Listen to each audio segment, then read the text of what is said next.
আজকের ক্লাসে আমরা ডাব্লিউবি সেটের 2024 পেপার ওয়ানের যেটা প্রশ্নপত্র, সেই পেপার ওয়ানের প্রশ্নপত্র নিয়ে আমরা আলোচনা করব। আমি এটা বলবো না যে আনসার কি, আমি এটা আলোচনা করতে চাই কিছু মানে প্রশ্ন নিয়ে এখানে আলোচনা করতে চাই। তো চলো আজকে ক্লাসটা শুরু করা যাক, কারণ তোমাদের বিভিন্ন জনের কাছে বিভিন্ন সিরিজের প্রশ্ন এসছে। একটু আমি দেখে নিই যে আমার কাছে কোন সিরিজের প্রশ্ন আছে। আমি যেটা দেখতে পাচ্ছি যে আমার কাছে এক্স সিরিজের প্রশ্ন আছে, আই থিঙ্ক সো আমার কাছে এক্স সিরিজের প্রশ্ন আছে। হ্যাঁ, এক্স সিরিজের প্রশ্ন আছে আমার কাছে। সেই এক্স সিরিজের প্রশ্ন নিয়েই আজকে আমরা আলোচনাটা একটু শুরু করি, ঠিক আছে? আমি দেখলাম যে প্রচুর প্রশ্ন এনভায়রনমেন্ট, এডুকেশন, রিসার্চ, মেথোডোলজি, এর উপরে প্রচুর প্রশ্ন দেখলাম। এর পরদিন থেকে আমি রিসার্চ মেথোডোলজিও স্টার্ট করব তোমাদের পড়ানো, কারণ রিসার্চ মেথোডোলজি একটা বড় জায়গা, প্রচুর পরিমাণে পড়তে হয়। যদিও দর্শন পরিবারের অ্যাপে রিসার্চ মেথোডোলজির কিছু ক্লাসেস অলরেডি আছে, আরও অনেক অনেক ক্লাস আমাকে রিসার্চ মেথোডোলজির উপরে করাতে হবে। হ্যাঁ, তো এই বিষয়গুলো থেকে, যেমন রিসার্চ, কমিউনিকেশন থেকে খুব বেশি প্রশ্ন তো আমার মনে হলো না দেখলাম। তারপরে হচ্ছে রিসার্চ, তারপরে হায়ার এডুকেশন, তার সঙ্গে এনভায়রনমেন্ট, এই টপিকগুলোর উপরে অনেক প্রশ্ন আমি দেখলাম। ঠিক আছে, তো চলো আলোচনাটা একটুখানি শুরু করা যাক। তোমরাও কিন্তু বলবে যে তোমরা কি আনসার করেছো, এটা জানাটাও খুব দরকার। কারণ সবসময় যে আমি এই জায়গায় ঠিক কথা বলবো তা কিন্তু নাও হতে পারে আমার মতে। তো চলো আজকের ক্লাসটা শুরু করা যাক। আজকে আমাদের পেপার ওয়ানের ক্লাস। তো শুরু করা যাক, কারণ যারা আমার কাছে পেপার ওয়ান পড়েছো, খানিকটা আমার মনে হয়েছে কনসেপচুয়ালি কিছু প্রশ্নের উত্তর তোমরা দিতে পারবে। কিন্তু আবার একটা কথা মনে হয়েছে যে সমস্ত বিষয়টাই আমি পড়িয়েছি, কিন্তু যে জায়গাটুকু পড়াইনি ঠিক সেই জায়গা থেকে প্রশ্ন এসেছে, এটাও আমার কাছে একটা মনে হয়েছে। যেমন এনআইআরএফ এর র্যাঙ্কিং এর কথা আমি দুদিন আগেই আলোচনা করছিলাম, কিন্তু এনআইআরএফ এর র্যাঙ্কিং এর এমন একটা প্রশ্ন দিয়েছে যেটা ধরো আমি পড়াইনি। হ্যাঁ, কারণ সবসময় তো সব বিষয়টা পড়ানো পসিবল হয় না, টাইমের একটা লিমিটেশন আছে। অলরেডি এক একটা বিষয়ের উপরে হিউজ হিউজ ক্লাসেস হয়, তারপরেও দেখছি যে মনে হচ্ছে যেন মানে যে জায়গাটুকুকেই বাদ দিয়ে যাচ্ছি। যেমন এনইপি 2020 আমি আলোচনা করলাম, এনইপি 2020 কিন্তু এমন জায়গা থেকে প্রশ্নটা দিল ভোকেশনাল ট্রেনিং থেকে, ঠিক আছে, যে জায়গাটা হয়তো সেই মুহূর্তে পড়ানো হয়ে ওঠেনি। সুতরাং এইখান থেকেও আমার মনে হয়েছে যে আরো কিছু হায়ার এডুকেশনের ক্লাস হওয়া উচিত, যেমন এনআইআরএফ এর র্যাঙ্কিং এর উপরে একটা আলাদা ক্লাস হওয়া উচিত, বা এনইপি 2020-র ওপরে একটা ক্লাস অলরেডি হয়েছে, আরো ক্লাসেস হওয়া উচিত। হ্যাঁ, সেখান থেকে প্রশ্ন কিন্তু এসছে। হ্যাঁ, তো চলো আজকে ক্লাসটা শুরু করা যাক, আলোচনা শুরু করা যাক। প্রথম যেটা প্রশ্ন আমি দেখলাম এক্স সিরিজের, which of the following is not usually found in both thesis and research article. অর্থাৎ আমরা যে থিসিস পেপার লিখি বা আমরা যে রিসার্চ আর্টিকেলগুলো আমরা লিখি, সেই রিসার্চ আর্টিকেলে কোনটা দেখতে পাওয়া যায় না। হ্যাঁ, খুব সহজ উত্তর, কারণ চারটে অপশন বলার মতো এত সময় নেই। তার মধ্যে আইএসএস এর নাম্বার আর ইম্প্যাক্ট ফ্যাক্টর সেটা দেখা যায় না। ঠিক আছে, কোনো একটা জার্নালের আইএসএস এর নাম্বার থাকে, তার ইম্প্যাক্ট ফ্যাক্টর থাকে, কিন্তু তুমি যখন কোনো পিএইচডি থিসিস লিখছো বা তুমি কোনো এমফিল এর থিসিস লিখছো, সেখানে কিন্তু আইএসএস এর নাম্বার থাকে না, বা সেখানে কিন্তু আইএসবি এর নাম্বার থাকে না, বা আইএসবি এর নাম্বার সাধারণত বুক নাম্বার। তুমি কোনো একটা বই লিখলে সেখানে তুমি আইএসবি এর নাম্বার পেতে পারো, তো সেটা পাওয়ার জন্যও প্রচুর পরিমাণে ধরো মানে সিস্টেম রয়েছে। সেটাও ধরো তোমাদের পড়া উচিত, মানে আমার এটা মনে হয়।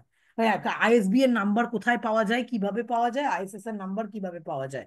হ্যাঁ, তো এখানে যেটা আছে সেটা হচ্ছে যে রিসার্চের ক্ষেত্রে বা তোমার থিসিসের ক্ষেত্রে কখনোই আইএসএসএন বা ইম্প্যাক্ট ফ্যাক্টর থাকে না। কিন্তু তুমি যদি যে কোনো জার্নালে কোনো একটা লেখা দাও, তুমি দেখবে জার্নালের কিন্তু আইএসএস এর নাম্বার থাকে, এবং তার ইম্প্যাক্ট ফ্যাক্টরও কিন্তু থাকে। ক্লিয়ার? তো এক নম্বরের প্রশ্নটার অনিবার্য, এটার আনসার হচ্ছে তোমার C, ISSN and impact factor. একের সি হচ্ছে তোমার correct answer. 2 number, identify the correct pair related to research from the following. Identify the correct pair. হ্যাঁ, rationale of the study, emergence of the study, methods মানে হচ্ছে procedure, অ্যাবস্ট্রাক্টস মানে হচ্ছে এখানে দিচ্ছে সামারি পয়েন্ট, অ্যান্ড ডিসকাশন মানে হচ্ছে generalisation. এটা আমার মনে হচ্ছে এখানে কারেক্ট অপশন হতে পারে মেথডস, মানে হচ্ছে procedure. It is the correct pair related to research, মানে হচ্ছে মেথড মানে হচ্ছে প্রসিডিওর। এটাই কারেক্ট আনসার। দুয়ের বি হচ্ছে কারেক্ট আনসার। তোমরা কি করেছো যদিও আমার শোনা হলো না। ঠিক আছে। 3 নাম্বার, দ্য প্যারামিটার্স, আমি বললাম না, আমি এনআইআরএফ এর কথা বারবার উল্লেখ করলাম। এনআইআরএফ এর র্যাঙ্কিং এ কে ফার্স্ট, কে সেকেন্ড, কোন কলেজ ফার্স্ট, কোন কলেজ সেকেন্ড, কোন কলেজ থার্ড, ইউনিভার্সিটি কে থার্ড, এই সব উল্লেখ করলাম। কিন্তু যে জায়গাটা আমি পড়ালাম না সেই মুহূর্তে, মানে সুযোগ হলো না, the parameters for national institutional ranking framework, যাকে শর্টে এনআইআরএফ এর র্যাঙ্কিং ফ্রেমওয়ার্ক বলে, হ্যাঁ, সেটা ইন্ডিয়াতে কার উপরে ভিত্তি করে, এই প্যারামিটারটা কি যার উপরে ভিত্তি করে হচ্ছে র্যাঙ্কিংটা দেওয়া হয়? এটার, আই থিঙ্ক সো, এটার উত্তর হবে D, teaching learning resources, research and professional practices, graduation outcome, outreach and inclusivity, perception. আমার মনে হচ্ছে ডি অপশন হবে এনআইআরএফ এর র্যাঙ্কিং এ। Teacher student ratio, research project placement, teaching learning resources, perception, views of the stakeholder, UG PG students resources. খুব, মানে খুবই কাছাকাছি অপশন দিয়েছে, ধরো খুবই কাছাকাছি অপশন দিয়েছে। আমার মনে হচ্ছে যে এখানে তোমরা এনআইআরএফ এর উইকিপিডিয়াতে বার করলেও তুমি এখানে পেয়ে যাবে। আমি আগামীকাল তোমাদের এনআইআরএফ র্যাঙ্কিং এর উপরেই একটা ক্লাস নেব, পেপার ওয়ানে। সেখানে আমি এটা পড়িয়ে দেবো। ভালো প্রশ্ন দিয়েছে, নো ডাউট ম্যাম, ভালো। হ্যাঁ, বলো।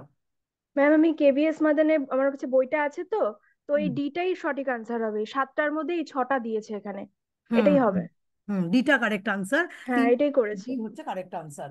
Teaching learning and resources, research and professional practices, graduation outcome, outreach and inclusivity, perception. এটা দেখে নিও, এটা ভালো প্রশ্ন। আমি এনআইআরএফটা একবার পড়িয়ে দিতে চাই তোমাদের, দেখি সুযোগ হয় কিনা।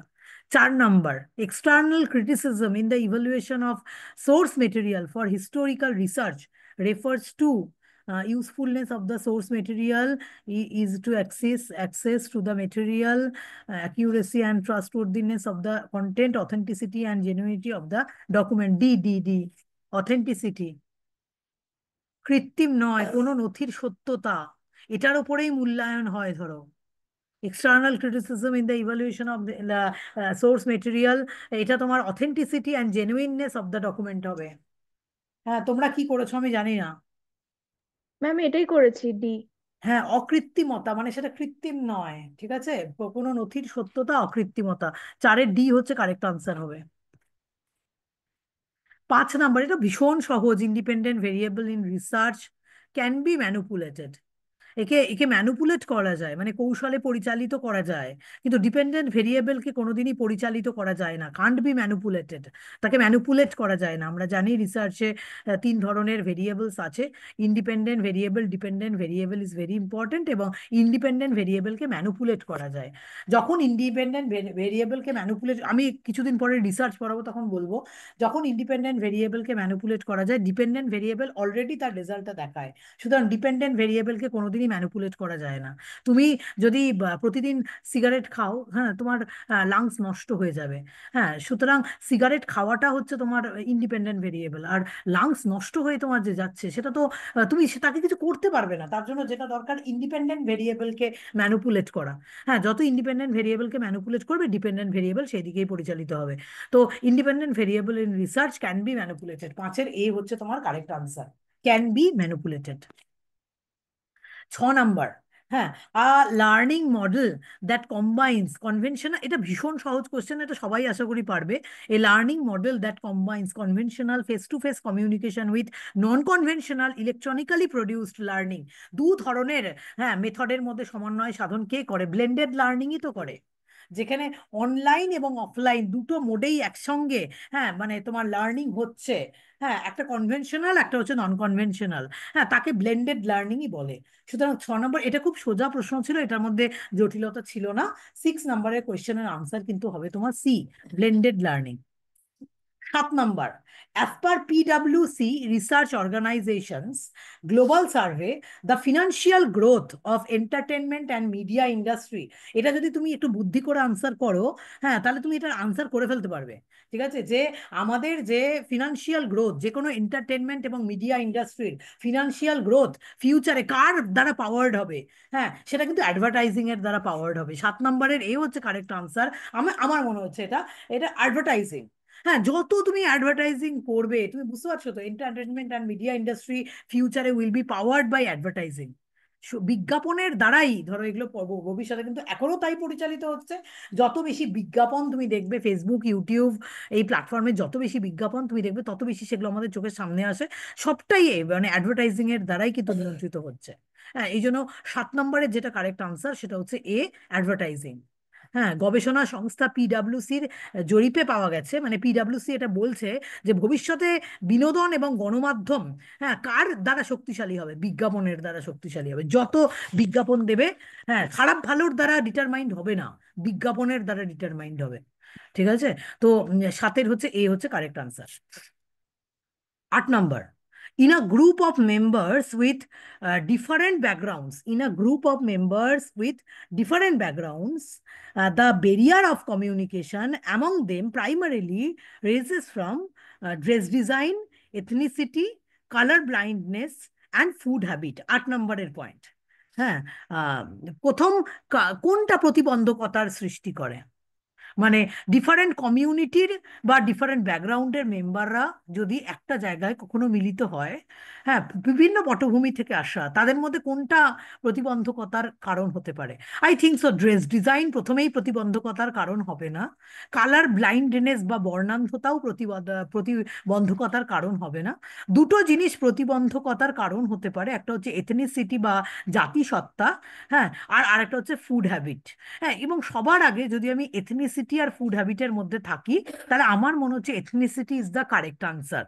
প্রতিবন্ধকতার প্রধান উৎস হচ্ছে তোমার এথনিসিটি, জাতিসত্তা। মানে আহ, এখানে থেকে আমি ইন্ডিয়ান হিসাবে, হ্যাঁ, আমার যে মানে পাওয়ার, তুমি এখনই যদি তুমি বাইরে চলে যাও তুমি সেই পাওয়ার দেখাতে পারবে না। ঠিক আছে, সমস্যা তৈরি হবে ধরো।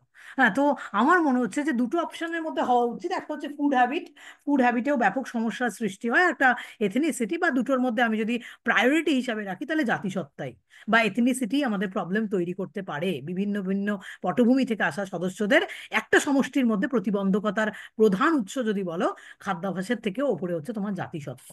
8-এর বি হচ্ছে কারেক্ট আনসার। 9 নম্বর, এটাও আমি যতটুকু অংশ কমিউনিকেশনের ক্লাসেস গুলো দিয়েছিলাম, হ্যাঁ, তার মধ্যে থেকে একটু আনসার এখান থেকে করা যায়।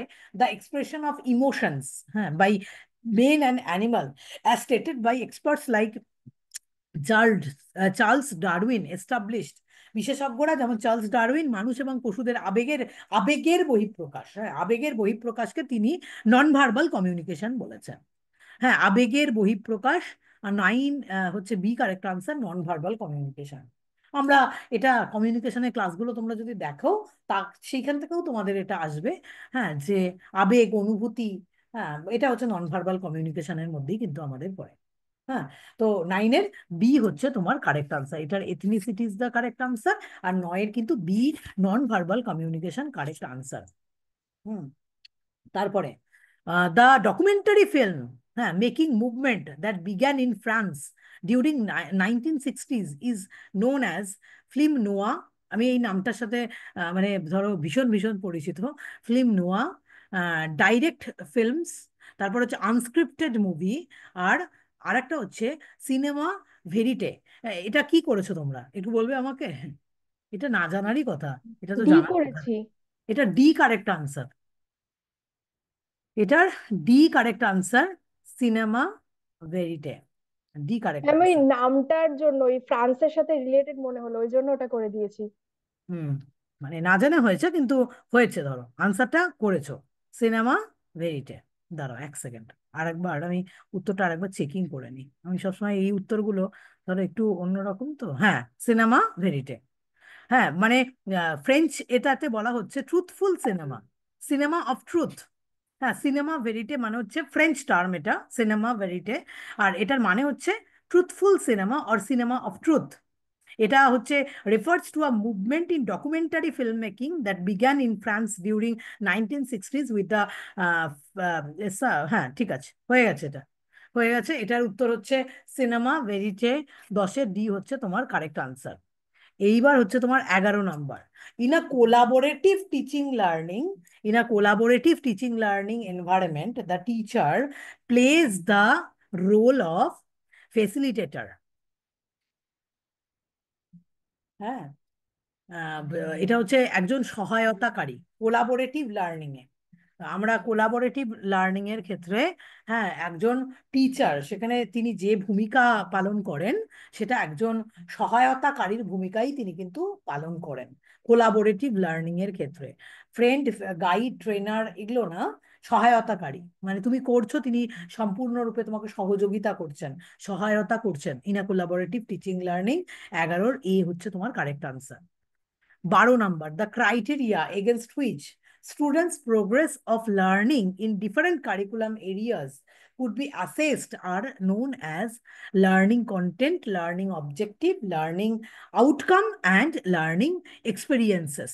এটা লার্নিং আউটকাম, শিক্ষার পরিণাম বা ফল। The criteria against which students progress of the স্টুডেন্টসদের প্রগ্রেস, ডিফারেন্ট কারিকুলারে স্টুডেন্টসদের প্রগ্রেস কি করে জানা যায়? তার লার্নিং আউটকাম থেকেই জানা যায়, শিক্ষার পরিণাম থেকেই সেটা জানা যায়, বা তার ফলাফল থেকেই সেটা জানা যায়।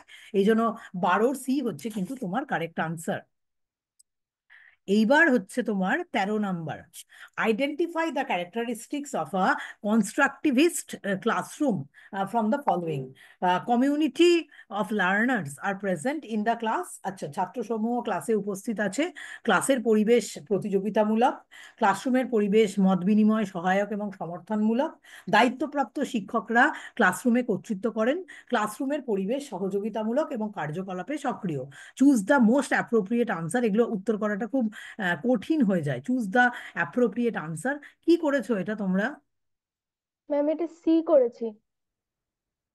1, 3, 5, ছাত্রছাত্রীরা ক্লাসে উপস্থিত থাকবে, গঠনমূলক ক্লাসরুম তো, ছাত্রছাত্রীরা ক্লাসে উপস্থিত থাকবে, ক্লাসরুমের পরিবেশ হ্যাঁ বিনিয়োগ ডেমোক্রেটিক হবে। আর 5 নাম্বার আছে হচ্ছে তোমার ক্লাসরুমের পরিবেশ সহযোগিতামূলক এবং ক্লাসরুমে কর্তৃত্ব করবেন, এটা হবে না কারণ ওটা কোলাবোরেটিভ লার্নিং এর মধ্যে। হ্যাঁ, 1, 3, 5 মানে সি হচ্ছে তোমার correct answer. C, 1, 3, 5 is the correct answer, যেটা একটা ডেমোক্রেটিক ক্লাসরুম তৈরি হতে পারে, গঠনবাদী ক্লাসরুম তৈরি হতে পারে। হ্যাঁ, যেখানে ছাত্রছাত্রীরা ক্লাসে উপস্থিত থাকবে। হ্যাঁ, তারপর হচ্ছে তোমার তোমার 3 নাম্বার হচ্ছে ক্লাসরুমের পরিবেশ মতামত বিনিময় হবে, টিচার কর্তৃত্ব করবেন, এটা কোনোদিন হবে না। ঠিক আছে, টিচাররা শুনবেন, টিচাররা ডেমোক্রেটিক হবেন, গণতান্ত্রিক হবেন। এবং 5 নাম্বার ক্লাসরুমের পরিবেশ সহযোগিতামূলক এবং কার্যকলাপে তারা সক্রিয় হবেন। তার মানে 13 নাম্বারের সি হচ্ছে কারেক্ট আনসার। এইবার 14 নাম্বার, আ 5 ক্রেডিট কোর্স। 14 নাম্বার, এগুলো সব এনইপি 2020-তে এগুলো লেখা আছে। এগুলো এত ডিটেল কি করে পড়ানো যায়? তাহলে তো এনইপি 2020-র ওপর আমাকে 10টা ক্লাস নিতে হবে, এটা সম্ভব নাকি? ঠিক আছে, 14 number, 5 credit course with 2 credits assigned for lecture. একটা একটা করে এখন তাই হয়েছে, এখন এগুলো সিস্টেম হয়েছে পড়াশোনা করার জন্য, আমাদেরও হয়েছে এটা। 5 credit course with 2 credits assigned for lecture, 1 credit for tutorial and 2 credit for field work shall have the following: 2 1 hour lecture, one 1 hour tutorial, and 2 4 hour field work per week. I think so এটা হবে correct answer. আমার মনে হচ্ছে এটা এ হচ্ছে তোমার correct answer হবে। আমি আরেকবার দেখে নিচ্ছি, দাঁড়াও। এগুলো এত কি করে ধরো খুঁটিয়ে খুঁটিয়ে ডিটেলটা পড়ানো যায় বলো তো? এত মানে মানে হয় নাকি সময়? দাঁড়া, আমি একবার দেখে নিই আনসারটা। এগুলো আমাদের আছে ধরো, এগুলো মানে কততে কত ক্রেডিট দেওয়া হয়। হ্যাঁ, এগুলো আছে। দাঁড়াও, দেখে নিই একবার। হ্যাঁ, এটা আনসার এ হবে তোমার।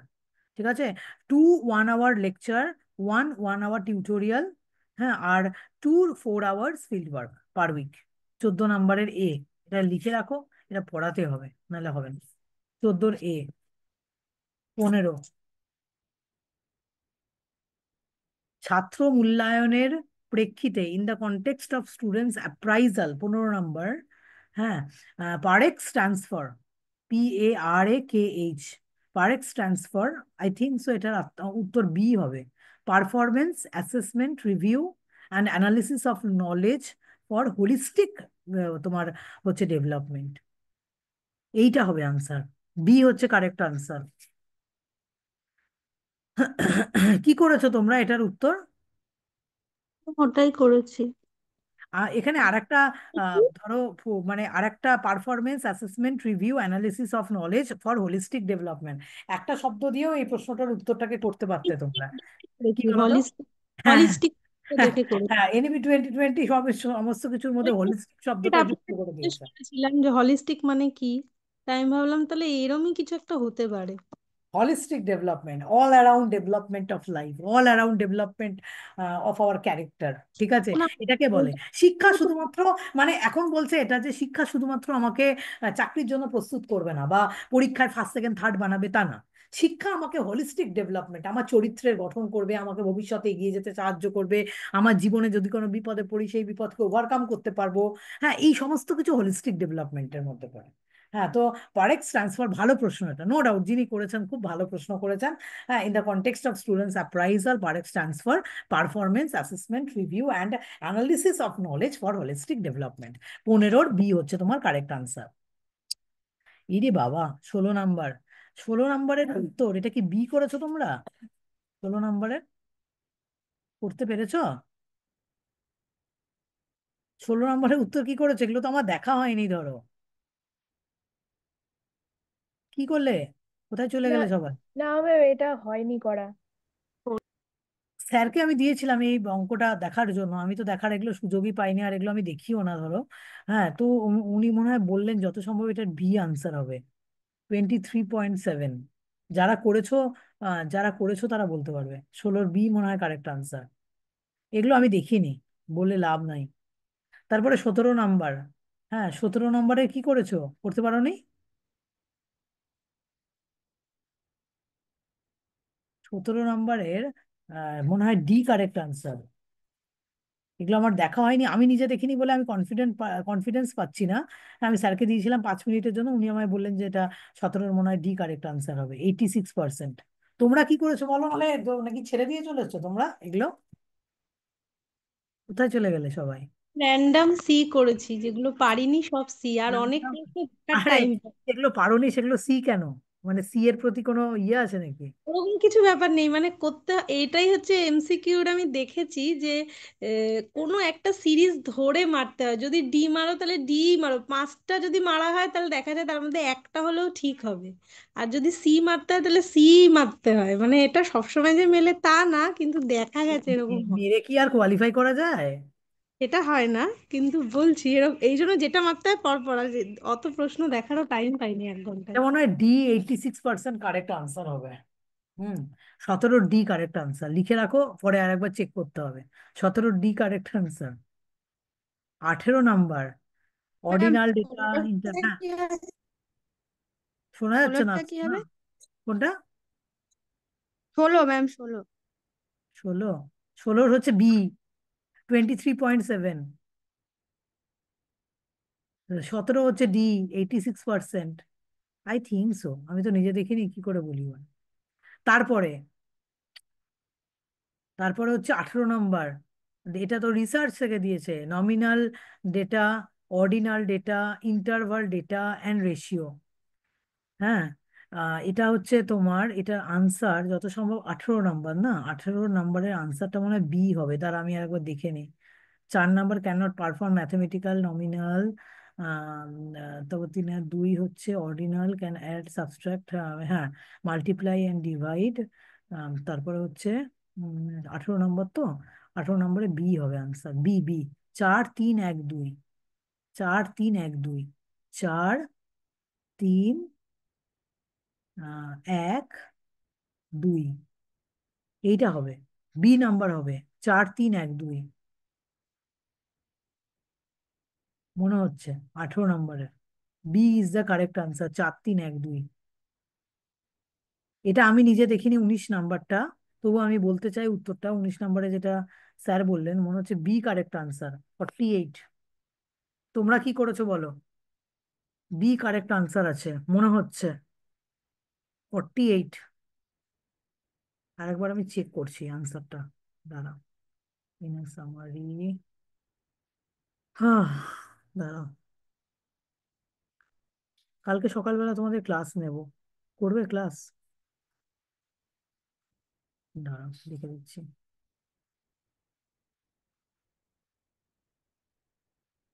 এটা একটু জটিল আছে, বি না ডি হবে মনে হয়, একটু দেখতে হবে এটা। তোমরা কি করেছো, ডি করেছো? বি। এটা এটা বাদ রাখো, এটা বলতে হবে পরে, এগুলো না চেক করে না উত্তর করে করা যাবে না এগুলো আনসার। এগুলো অঙ্ক আমি নিজে করিনি, না দেখে অন্যের ইয়েতে বলা যাবে না স্যার 2 মিনিট দেখে কি বললেন সেটা দেখতে হবে একবার। এটা আমি কারেক্ট করে তোমাদের দিয়ে দেবো অঙ্কগুলো, 19 নাম্বার। এটা কি 20 number? Given below the two statement, one is labelled as assertion আর 2 নাম্বার হচ্ছে reasoning. 20 number, data governance sets internal standard. হ্যাঁ, internal standard data policies that apply to how data is gathered, stored, and processed and disposed of. Data governance maintains certain principles to effective. এটা হবে তোমার এ, হবে এ। Both A and R are correct, and R is the correct explanation of A. এইটা হবে 20 নাম্বারের এ হচ্ছে correct answer. এবার 21 number. 21 নাম্বারটা তোমরা করতে পেরেছো? এটা তো মনে হয় সহজ ছিল তোমাদের কাছে, নাকি? 21 নাম্বার কি করেছো? হ্যাঁ ম্যাম, এটা 100 হবে। এটা 100 হবে? বাকিটা তাই করেছো? 100 করেছো? হ্যাঁ ম্যাম। আচ্ছা, তাহলে 100 হবে, আমি মেলালাম না আর। ঠিক আছে, দেখে নিও তাহলে, আমি তো করিনি এগুলো। আচ্ছা, 22 নাম্বারটা কি করেছো বলো? ফেমাস 22-এরটা? হ্যাঁ ম্যাম, বি। হ্যাঁ, বি ফেমাস। 22-এরটা B famous is the correct answer, 22-এর। আচ্ছা, 23-এরটা কি করেছো বলো? 23-এর? 23 হচ্ছে বি, মানে ডি হবে অ্যান্সারটা। হ্যাঁ, ডি আনসার হবে। হ্যাঁ, ডি আনসার হবে।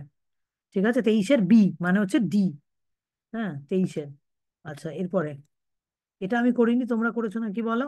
Find the missing character in the diagram, 24 number. এটা ডি হবে, 49। D49 হবে কনফার্ম? হ্যাঁ ম্যাম, এটাই হবে। হ্যাঁ ম্যাম। আচ্ছা, আমি তো দেখিনি এটা, এটা এটা তোমরা দেখে নিও। 24-এর ডি হচ্ছে তাহলে কারেক্ট আনসার। 25-এরটা কি করেছো? From the following find out the group of letters which is different from the others. কোনটা করেছো 25-এরটা? বি, বি হবে। PQST, easy, EGJK। আচ্ছা, PQST, PQST, EFG, IJK, PQ, হ্যাঁ PQST। ঠিক আছে। 26 নাম্বার কি করেছো? In a group of cows and hence the number of legs are 14 more than twice of the number of the heads, the number of the cows are, কি করেছো এটা 26? Ma'am, এটা করতে পারিনি, এমনি র্যান্ডম বি দিয়েছে মনে অ্যান্সার। না, র্যান্ডম দিলে তো হবে না, আমি আরেকবার চেক করছি আনসারটা, দাঁড়াও দাঁড়াও। আমিও আসলে এই প্রশ্নগুলো তো দেখিনি, ম্যাথসের প্রশ্নগুলো দাঁড়াও।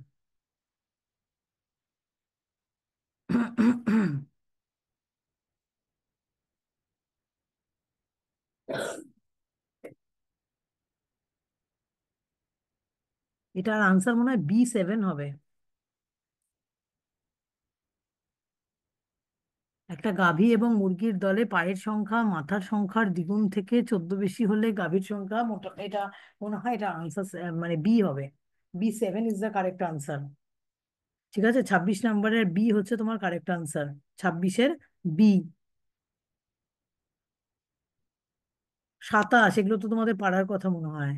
ইংলিশ 30, হিন্দি, ইংলিশ, ম্যাথমেটিক্স, এটা মনে হয় আগরওয়ালের বই থেকে দিয়েছে মনে হয়। হুম। কি দিয়েছে এটা? কনসিডার দ্য ডায়াগ্রাম, কিন্তু এই ডায়াগ্রামের উপর থেকে তো প্রশ্ন দিয়েছে। করতে পেরেছো তোমরা এটা আনসার 27-এরটা? না ম্যাম, হয়নি এটা। আমি তো ভাবলাম প্রথমে হয়তো শুধু চার্টটা দিয়েছে, না ডায়াগ্রামটাই যে শুধু দিয়েছে তা না, তার উপর দিয়ে তো প্রশ্ন দিয়েছে ধরো, জটিল করেছে বিষয়টাকে। দাঁড়াও দেখি, দেখি 1 মিনিট দাঁড়াও, দেখে নিও। হ্যাঁ, ম্যাথগুলো আমি বলছি বটে, কিন্তু ম্যাথগুলো আমি সঠিকটা নিজেই ধরো দেখিনি। দাঁড়াও, 7.8 হতে পারে আনসার, 7.8 ডি। 27-এ D is the correct answer হতে পারে। একবার চেক করে দেখে নিও 27-এ ডিটা হচ্ছে কিনা। 28 বলো। How many triangles are there in the figure below? 5, 6, 8 or 10? 28 নাম্বারটা বলো, কি করেছো? আট আট, করেছি। 8টা হবে। 10টা তো কোনোভাবেই দেখতে পাচ্ছি না, 8টা দেখতে পাচ্ছি। 1, 2, 3, 4, আহ, দাঁড়াও, আহ, এক একটা, 8টা হবে, 10টা হবে না? আমি দেখতে পাচ্ছি না তো, মানে বুঝতে পারছি না 10টা কিভাবে, আমি 8টাই করেছি। আলাদা বসা উচিত ধরো। নাহলে উত্তর করা ডিফিকাল্ট। দাঁড়া দেখছি কতগুলো আছে, একবার চেক করি, দাঁড়াও।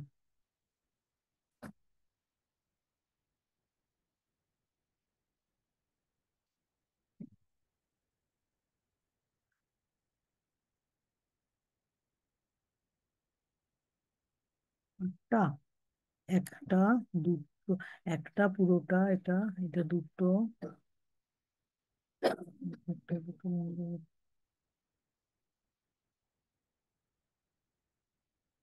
আচ্ছা দেখো তো এটা আটটা না পাঁচটা, এটা আটটা না পাঁচটা একটু দেখো তো। ছোট ছোট গুলো এদিকে আটটাই হবে। তিনটে চারটে আছে, আর মাঝখানে বড় একটা আর পুরো বড় একটা, তাহলে আটটা হচ্ছে। ঠিক আছে আটটা, আটটা রাখো। এটা আমাকে না দেখলে আমি বলতে পারবো না। এটা 28-এ দশটা কোথায় কারেক্ট। হচ্ছে সেটা বুঝতে পারছি না। 28-এ C is the correct answer করে রাখছি। তবে একবার চেক করে দেখে নিও। 29 নাম্বার করতে পারলে এটা দেখতে হবে লজিক। এটা অল গ্রিন, এটা এটা না পদ্ধতিটাই আলাদা। ধরো এই এই ভেন ডায়াগ্রাম গুলোর করার পদ্ধতি আমাদের পেপার 2 এর পদ্ধতির সাথে কোনোভাবে মেলে না। এটা একটু কোনোদিন বুঝিয়ে দেবেন, সিলোলিজম আর এটা খুব গুলিয়ে যায়, আমি করেছি কিন্তু প্রপার নিয়মটা অ্যাপ্লাই করে আমি জানি না। নিয়মটাই আলাদা। ঠিক আছে, প্রপার নিয়মটাই আলাদা। এটা দেখতে আমাকে নিজেকেও করতে হবে। হ্যাঁ, দুটো বিবৃতি দিয়েছে, বিবৃতি দিয়ে দেখতে হবে conclusion. Two statements and four conclusions can be given, choose the correct answer from the following. All green are, এটা একে একে আমাকে করতে হবে। হ্যাঁ, অল গ্রিন আর ব্লু মানে হচ্ছে পুরোটা হচ্ছে ব্লু, তার মধ্যে আমাকে গ্রিন ধরে নিতে হবে, গ্রিন তার মধ্যে আছে। হ্যাঁ, অল ব্লু আর অরেঞ্জ, অল ব্লু আর অরেঞ্জ মানে হচ্ছে এইটা, অরেঞ্জ তার বাইরে চলে গেল, ব্লু তার মধ্যে ঢুকে পড়লো, উদ্দেশ্য বিধেয়ের মধ্যে অন্তর্গত হয়ে গেছে। হ্যাঁ, এইবার তোমাকে এখানে দেখতে হবে এটা আঁকার ফলে যে হচ্ছে তোমার কনক্লুশন কি ড্র করছে। সাম ব্লু আর গ্রিনটা ঠিক হচ্ছে নাকি তুমি দেখো। হ্যাঁ, এটা হচ্ছে গ্রিন। হ্যাঁ, এটা হচ্ছে তোমার ব্লু, আর এইটা হচ্ছে তোমার অরেঞ্জ। এই তিনটে হচ্ছে আলাদা। আমি করাবো এটা তোমাদের, ভালো প্রশ্ন, এটা আমি তোমাদের করাবো। এটা যদি গ্রিন হয়, এটা যদি ব্লু হয়, আর এটা যদি অরেঞ্জ হয়, তাই যদি হয়, তাহলে এবার সাম ব্লু আর গ্রিন। হ্যাঁ, সাম ব্লু আর গ্রিন, হ্যাঁ এটা তো ঠিক কথা। হ্যাঁ, some orange are green, some orange are green. হুম, some green are not orange, এটা করতে হবে বুঝলে। All orange are blue, all orange are blue, এটা তো ভুল। 4 নাম্বারটা ভুল। এক, দুই, 29 নাম্বার, এটা এক, অল অরেঞ্জ আর ব্লু তো হবে না, সব কমলা। দুটো সেই দুটো আমি করেছি, এক আর তিন এটা ঠিক যখন, করি। এটা এটা মনে রাখবে, এটা আমি যখন এরপরে তোমাদের করাবো ভেন ডায়াগ্রামটা। হ্যাঁ, না হলে ভেন ডায়াগ্রামটাই আগে করিয়ে দেবো, কারণ এগুলো তো তোমাদের অনেকটাই জানা আছে। এই ভেন ডায়াগ্রামটা একদম আমাদের পেপার 2 এর ভেন ডায়াগ্রামের থেকে আলাদা। ঠিক কিন্তু ম্যাম আছে, এটা পরীক্ষায় একটা করে দেয়, নেটেও দেয় সেটেও দেয়, মানে দেবেই আর কি, শিওর। গ্রিন আর ব্লু যদি হয়, গ্রিন তো ভেতরে ঢুকবে। হ্যাঁ, সমস্ত মানুষ হয় মরণশীলের মতো, মরণশীল বাইরে চলে যাবে। ঠিক আছে, তার মানে অল গ্রিন আর ব্লু, এটা ব্লু হলো ধরো। ঠিক আছে, অল ব্লু আর অরেঞ্জ, তার মানে অল ব্লু আর অরেঞ্জ, সমস্ত ব্লু হচ্ছে অরেঞ্জ সম্প্রদায়ের অন্তর্গত, মানে অরেঞ্জটা আরো বাইরে চলে আসবে। হ্যাঁ, এবার বললো সাম ব্লু আর গ্রিন, সাম ব্লু আর গ্রিন। হ্যাঁ, হ্যাঁ, নো ডাউট সাম ব্লু আর গ্রিন, এটা অস্বীকার করার কোনো জায়গাই নেই, এটা তো হবেই। 1 নাম্বারটা সাম blue R green, some orange are green, some orange আর গ্রিনও তো এখানে হবে। এটা অস্বীকার করছে কেন এরা? সাম অরেঞ্জ আর গ্রিনও তো হবে, তাই না? অরেঞ্জও তো, গ্রিনের মধ্যে গ্রিনটা তো ঢুকে আছে ওর মধ্যে, অরেঞ্জ আর ব্লু এর মধ্যে গ্রিনটা তো ঢুকে আছে। সাম অরেঞ্জ আর গ্রিন, আর some green are not orange. এটা ডাউটফুল ম্যাম, একটা দুইটা হবে, তিনটাও ডাউটফুল। একটু দেখতে হবে, এটা এটা করার সময় এটা দেখতে হবে। হুম, some green are not orange and all orange are blue, all orange are blue, না এটা তো কখনো হবে না। 4 নাম্বারটা আমি কোনোদিন হ্যাঁ, সাম থেকে অলে যাবে না, অল থেকে সামে যাবে। হ্যাঁ, অল অরেঞ্জ আর ব্লু কোনোদিন হবে না ধরো। হ্যাঁ, তাহলে আমার তো যেটা মানে সি আমার অ্যান্সার হবে মনে হয়। মনে হচ্ছে, মনে হচ্ছে।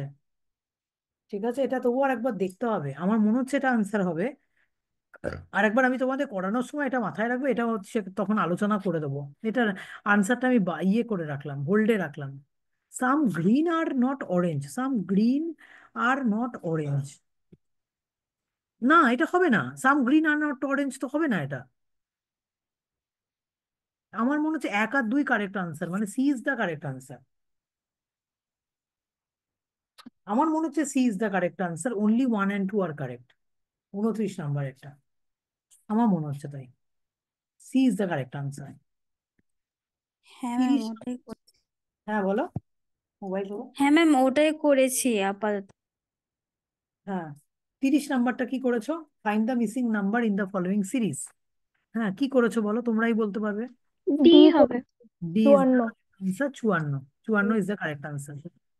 31 নাম্বার, এটা একটা টিচিং ইয়ে থেকে, হায়ার এডুকেশন থেকে প্রশ্ন দিয়েছে। Arrange the following universities as they evolved in ascending order, descending order, সামনে এগিয়ে যে যাচ্ছে, ascending order in post independent India. Technical university, open university, teachers education university, agricultural university and petroleum university. এটা মানে হচ্ছে 31 নাম্বারের প্রশ্ন। কি করেছো এটার উত্তর? আমি এটা বি করেছি। 4, 2, 1, 5, 3। আমার মনে হচ্ছে এটা বি কারেক্ট আনসারই হবে এটা। 4, 2, 1, 5, 3, 31-এর বি আমার মনে হচ্ছে কারেক্ট আনসার। আমারও তাই মনে হচ্ছে। পোস্ট ইন্ডিপেন্ডেন্ট ইন্ডিয়ায় ইউনিভার্সিটি গুলো কিরকম ভাবে তৈরি হয়েছে, পরপর পরপর অ্যাসেন্ডিং অর্ডারে। এটা এটা 31-এর বি কারেক্ট আনসার হবে। ভালোই কোশ্চেন ঘুরিয়ে দিয়েছে। এনইপি 2020 রেকমেন্ডস টু ইনক্রিজ, বাবা এনইপি 2020 একটা ক্লাস নিলাম, যেটা নিলাম না তার উপর দিয়ে প্রশ্ন দিয়েছে। NEP 2020 recommends to increase the gross enrollment ratio in higher education including vocational education in 2018 to the expected said gross enrollment ratio in 2035। কি করেছো এটা? 32 নাম্বারটা মনে হয় এটা ডি।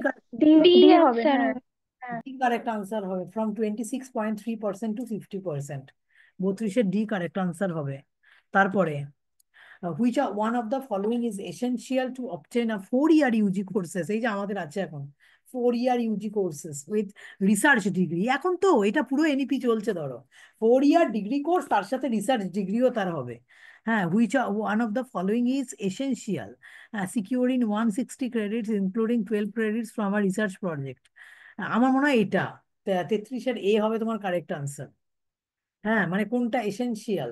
4 year ইউজি অনার্সের সঙ্গে রিসার্চ ডিগ্রিও তার হবে। মানে তোমরা কখনো এগুলো ভাবতে পারতে না তোমাদের সময়, কিন্তু এখন কিন্তু এই সিস্টেম গুলো আসছে। আই থিঙ্ক সো এটার তোমার যদি কারেক্ট আনসার হয়, এটার হচ্ছে তোমার এ হচ্ছে কারেক্ট আনসার। বুঝলে কি বললাম? এ হচ্ছে কারেক্ট আনসার। আরেকবার দেখে নিচ্ছি, দাঁড়াও। আমাদেরই আছে এটা, কততে কত ক্রেডিট নিতে হবে এটা দেখতে হবে। আহ, না, এ না, দাঁড়া দাঁড়া দাঁড়া দাঁড়া। 4 বছরের স্নাতক অনার্স সহ রিসার্চ, এটা তোমার মনে হয় ডি কারেক্ট আনসার, জানো? রিসার্চ পেপারটা, রিসার্চ প্রজেক্টটা কমপ্লিট করা, successfully completing a research project in a minor and major discipline. এইটা মানে লাস্ট অব্দি তুমি যদি রিসার্চ পেপারটা কমপ্লিট না করো, হ্যাঁ, তাহলে তো তুমি ইয়ে পাবে না তো, তুমি ডিগ্রিটাই পাবে না। তোমাকে রিসার্চ প্রজেক্টটা তো কমপ্লিট করতে হবে। মাইনর পেপারে হতে পারে, মেজর পেপারেও হতে পারে। ঠিক আছে, সুতরাং আমার মনে হচ্ছে এটার আনসার তোমার ইয়ে হবে, বই তোমার successfully completing a research project in a minor or major discipline, সাফল্যের সঙ্গে একটি গবেষণা প্রকল্প সম্পন্ন করা এখন বর্তমানে। 33-এর ডি কারেক্ট আনসার মনে হয়। হ্যাঁ, এটাই হবে, তাই হবে। 34 number, identify from the following the learning content in professional education programme. 34 number, কি করেছো? Principles, practice, technique, skills and application, কোনটা করেছো? ম্যাম এটা আই ডি করেছি। ডি হবে কি? কি identify from the following the learning content in professional education programme. D বলছো? কোর কনসেপ্ট হ্যাঁ ল্যাঙ্গুয়েজ, ম্যাম। কেন এটা বলছো কোর কনসেপ্ট ল্যাঙ্গুয়েজ? দেখছি, দাঁড়াও দাঁড়াও। আহ, দাঁড়াও, এগুলো খুব মানে ভেতর ভেতর থেকে প্রশ্ন দিয়েছে। এটা কিন্তু হওয়া উচিত, মানে আমার মনে হচ্ছে principles, practice, technique, skill and application. Language কেন?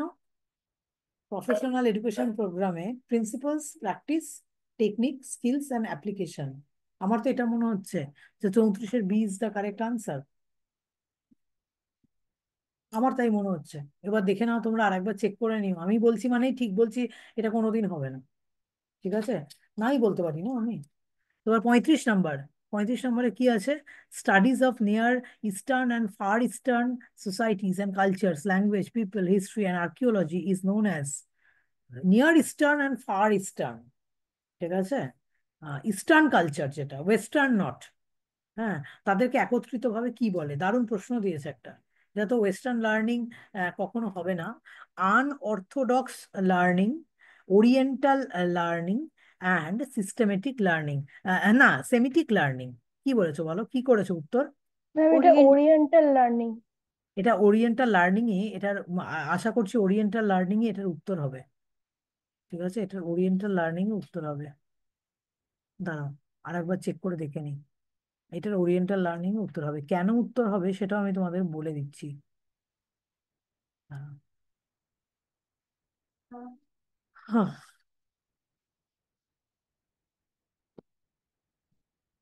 Oriental learning, oriental learning is also known as oriental studies, academic study and language, oriental learning. এগুলো ইনকারেক্ট। ওয়েস্টার্ন লার্নিং তো তুমি জানো, আনঅর্থোডক্সও না, সেমিটিকও না। ওরিয়েন্টাল লার্নিং উত্তর হবে। এটা ভালো প্রশ্ন ছিল, এটা দেখে রেখো, সারা জীবন কাজে লাগতে পারে। 35 number. 36 number. A young adult who spends considerable time with video games, social media, and other internet governed activities is a is called, মনে হয় বি হবে না? স্ক্রিনে স্ক্রিনে যা, আবার হ্যাঁ নেট ঠিক করেছে, এটা ভুল করে আবার ঠিক স্ক্রিনে যা মানে হবে, ভুল স্ক্রিনে করেছে। যা হবে না? তাই তো, ঠিক বলছি তো? তোমরা কি করেছো? স্ক্রিনে ম্যাম এটা যায়। ভুল হয়েছে। আমি এটা করে এসেছি, কিন্তু এখন চেক করেছিলাম তো বি হবে এটা। হ্যাঁ, স্ক্রিনে যার আনসার। সি করে এসছে। হুম, net net.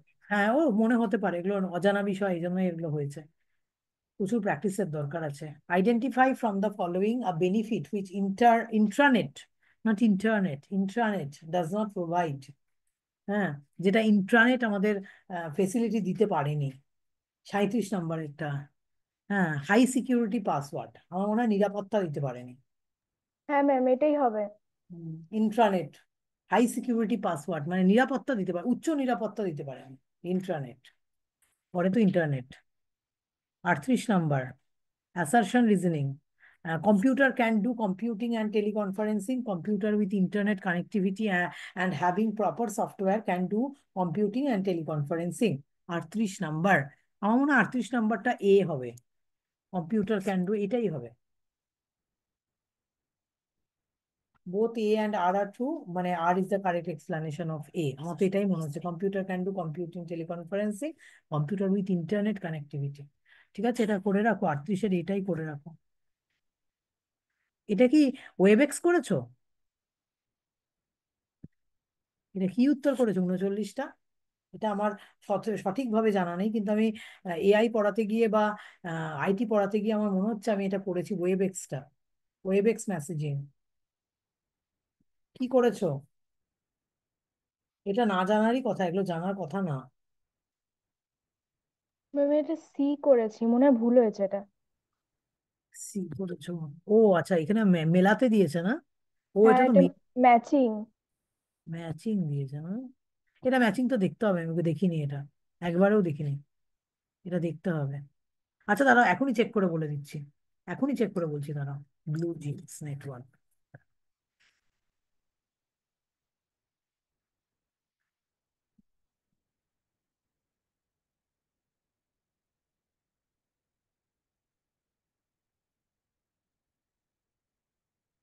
Blue Jeans Network, video conferencing service এটা। Blue Jeans Network, it is a video conferencing service. কাদের এটা?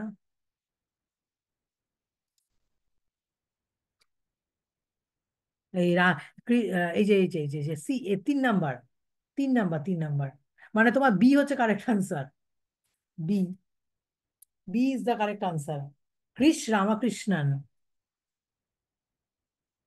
অ্যান্ড আলগু পেরিয়ান্নান, এনারা করেছেন founded in 2009 by Krish Ramakrishnan and Algu Prediannan, two technology professionals with background at Apple and Cisco. এটা হবে B হচ্ছে correct answer. B, B 3 নাম্বারটা আগে প্রথমে বিতেই আছে। তারপর spotting errors and resolving inconsistency in data is called data cleansing মনে হয় 40 নাম্বার। না, হ্যাঁ 40 নাম্বার ডেটা ক্লিনজিং করেছো? না ম্যাম, এটা ভুল হয়েছে, আমি ডিটা করেছি। না, ডেটা ক্লিনজিং, এটা 40-এর সি হবে correct answer. 41 number, identify one of the disadvantages of geothermal energy source.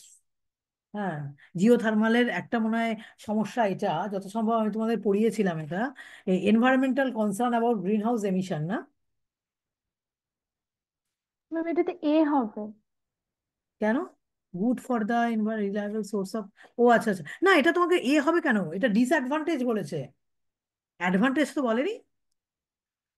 Geothermal energy no doubt তোমার reliable source of renewable energy, কিন্তু এটার অসুবিধা কি সেটা বলেছে, ডিসঅ্যাডভান্টেজ বলেছে তবুও। আই থিঙ্ক এটা environmental concern about green house emission, এটা তো তোমার অ্যাডভান্টেজ। তুমি একদম ঠিক বলেছো, good for the environment and reliable source of renewable energy, আমি এটাকে। প্রশ্নটা দেখিনি, ডিসঅ্যাডভান্টেজ ছিল ওটা। হ্যাঁ, এটা ডিসঅ্যাডভান্টেজ ছিল, এটা অ্যাডভান্টেজ ছিল না তো। এটা মনে হয় এটা হবে হচ্ছে তোমার environmental concern about green house emission. তারপরে 42 number, the Doha amendment of two ma'am, thousand.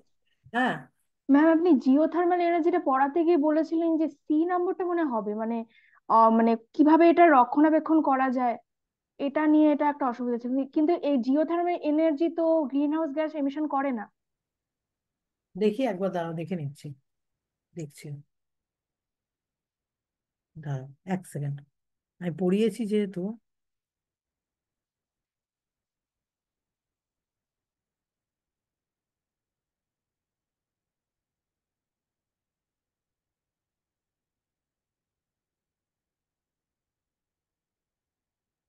হ্যাঁ, release of green house gases, hydrogen sulphide,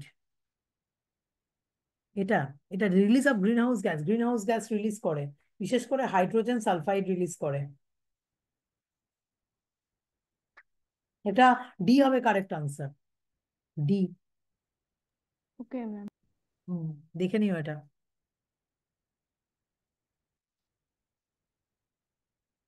unpleasant একটা গন্ধ বেরোয় এই এই গ্যাসের জন্য, হাইড্রোজেন সালফাইডের জন্য। তারপরে the Doha amendment, the Doha amendment of 2012, বেশ জটিল প্রশ্ন দিয়েছে, সহজ খুব নয়।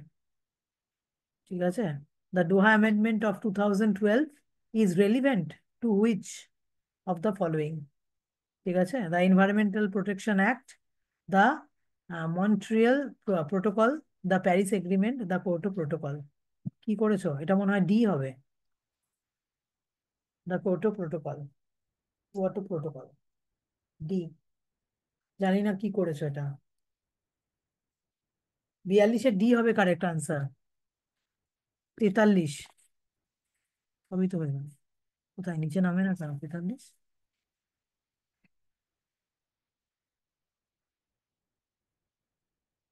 ও, এই শব্দটা আমি তোমাদের পড়িয়েছিলাম না, the credit of coining the term sustainable development, এই শব্দটা প্রথম কে ব্যবহার করেছিলেন? 43, হ্যাঁ ম্যাম, এটা তো এ করেছি, এ এটাই হবে। হবে। এটা আমি পড়িয়েছি তোমাদের, জানো, সাস্টেনেবল ডেভেলপমেন্ট পড়ানোর সময় আমি এটা পড়িয়েছি, আমার মনে হচ্ছে যে আমি বলেছি এখনো অবধি। ঠিক আছে, এটা এ উত্তর হবে কিন্তু, এ আনসার।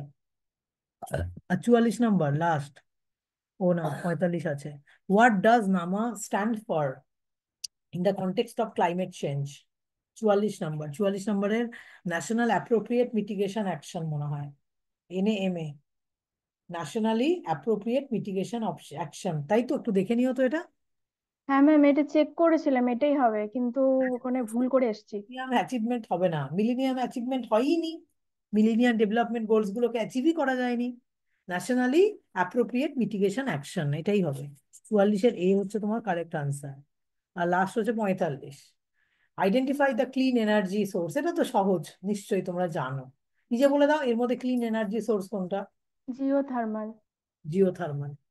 এগুলো কোনোটাই ক্লিন এনার্জি সোর্স না, না কোল, না পেট্রোলিয়াম, না ন্যাচারাল গ্যাস, এগুলো কোনোটাই ক্লিন এনার্জি সোর্স না। এইটা জিওথার্মাল ইজ আ ক্লিন, বিশুদ্ধ শক্তির উৎস। আশা করি 45 অব্দি আলোচনা করলাম। এবার হচ্ছে তোমার ইয়ে, পাঁচটা তো আমি জানি না, রিম্পি আমাকে পাঠায়নি। ওটা মনে হয় ইয়ের ছিল, ওই যে কি ছিল তোমাদের, কম্প্রিহেনশন ছিল। কম্প্রিহেনশন, হ্যাঁ। ওটা দেখে নিও, আর বাকি যেগুলো যেগুলো ঠিক হলো সেটা একটুখানি চেক করো সবাই, ঠিক আছে? ম্যাম অনেক 34, ম্যাম হুম, 34 নাম্বারটা কি বললেন যেন? 34, দাঁড়াও দেখে নি। দেখো তো দুটো পেপার মিলে তোমাদের কটা করে ঠিক হচ্ছে। এই প্রশ্ন কিন্তু সহজে সবাই পারবে না, এটুকু বলছি। 34, 34 আমি তোমাকে বললাম হচ্ছে B, principles, practice, technique, skill and application. মানে যেহেতু প্রফেশনাল এডুকেশন প্রোগ্রামের ক্ষেত্রে বললাম, principles, practice, technique, skills and application. আমার মনে হয় না এটা উত্তর হবে, core concept language, no no, এটা আনসার হবে না। Principles, practice, technique, skill and application, এটা বললাম। 34-এর বি বললাম। এবার দুটো পেপার মিলে নিজেরা একটু মিলিয়ে নাও যে কটা উত্তর ঠিক হলো, তুই চেক করে দেখে নাও। কালকে সকালবেলা আমি তোমাদের ক্লাস নিতে পারি, ঠিক আছে? কালকে কালকে অবধি আমি প্রচন্ড ব্যস্ত আছি, আর কালকের পর থেকে আমি ফ্রি হয়ে যাব। কালকে সকালে আমি তোমাদের ক্লাস নিতে পারি। হ্যাঁ, আজকের ক্লাসটাও ইউটিউবে রেকর্ডিং হিসেবে দেবো, তোমরা দেখে নিও আর একবার।